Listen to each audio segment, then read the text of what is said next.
Hello everyone, welcome back to Sridevi Telugu అమ్మాయి channel. ఈ రోజు వీడియో వచ్చేసి వారాహి నవరాత్రులు కాబట్టి నవరాత్రుల్లో రేపు వచ్చేసి 7వ రోజు కాబట్టి 7వ రోజు వచ్చేసి అమ్మవారికి ఏ దీపాలు వెలిగించవచ్చు అనేది చెప్తాను. ఫస్ట్ వచ్చేసి అమ్మవారికి తెలుపు అంటే చాలా ఇష్టం కాబట్టి తెల్లగా ఉండేది ఏది వెలిగించినా అమ్మవారికి ఇష్టం కాబట్టి పిండి దీపాలు వెలిగించండి. 7వ రోజు లేదంటే 8వ రోజు అయినా ఒకరోజు నవరాత్రుల్లో పిండి దీపాలు వెలిగిస్తే అమ్మవారికి చాలా ఇష్టము. అందుకని పిండి దీపాలు వెలిగించాను. నేను వచ్చేసి 7వ రోజు 8వ రోజు ఏ రోజైనా వెలిగించండి. రోజుకు ఒక దీపం వెలిగిస్తాం కాబట్టి అమ్మవారికి ఒకరోజు పిండి దీపం పెట్టండి మంచి.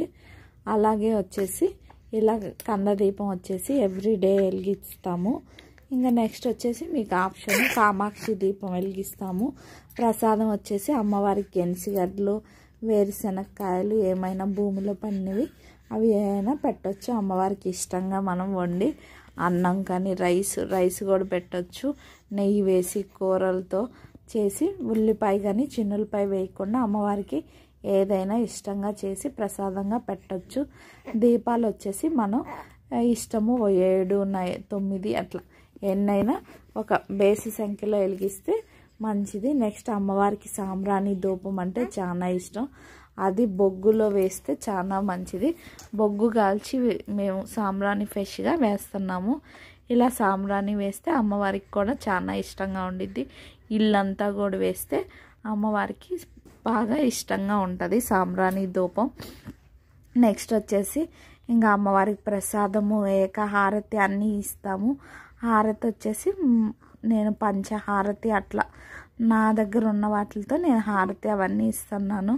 ఇంకా నవరాత్రులు అయిపోతే ఇంకా అమ్మవారికి మళ్ళీ వచ్చే ఇయర్లో పూజ చేస్తాం కాబట్టి ఇంకా నెక్స్ట్ రేపు వచ్చేసి 7వ రోజు అమ్మవారి నవరాత్రులు స్టార్ట్ అయ్యి ఇది వారాహి అమ్మవారి నవరాత్రులు. నేను వచ్చేసి ఫోటోకే చేస్తున్నాను, విగ్రహాలు ఏమీ పెట్టలేదు.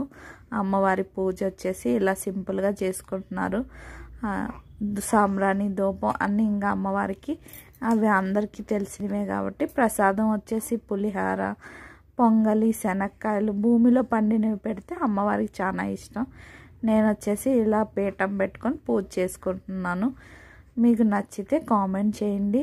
మీకేమన్నా తెలిసినా కానీ కామెంట్ చేసి చెప్పండి. పూజలో ఏదన్నా తప్పుగా ఏదన్నా చేసినా కానీ ఈ ఒత్తులు వెలిగిస్తే ఎర్ర ఒత్తులు అమ్మవారికి ఇష్టం కాబట్టి ఎర్ర ఒత్తులతో పూజ చేస్తున్నాను ఎవ్రీడే.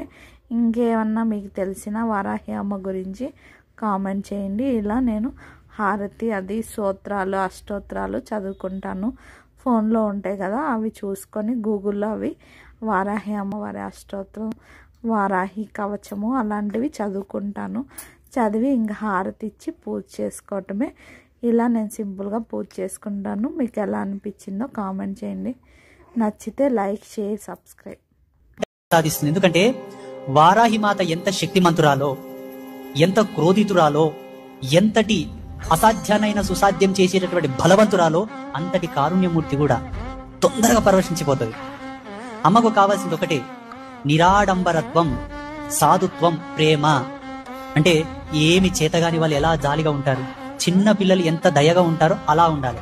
అమ్మ ముందలో కుప్పికంతులు వేసామనుకోండి, బ్రహ్మదేవుడైనా ముక్కు రాసిన రాదు ఇంకా. ఎందుకంటే ఆమె లలితా త్రిపుర సుందరికి సర్వ సైన్యాధ్యక్షురాలు కావడానికే ఆమె అర్హత చాలా ఉన్నది.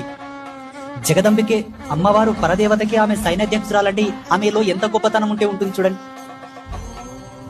అమ్మను మీరు ఏం వేడుకుంటే అది ప్రసాదిస్తుంది. ఎందుకంటే వారాహి మాత ఎంత శక్తిమంతురాలో, ఎంత క్రోధితురాలో, ఎంతటి అసాధ్యానైన సుసాధ్యం చేసేటటువంటి బలవంత అమ్మను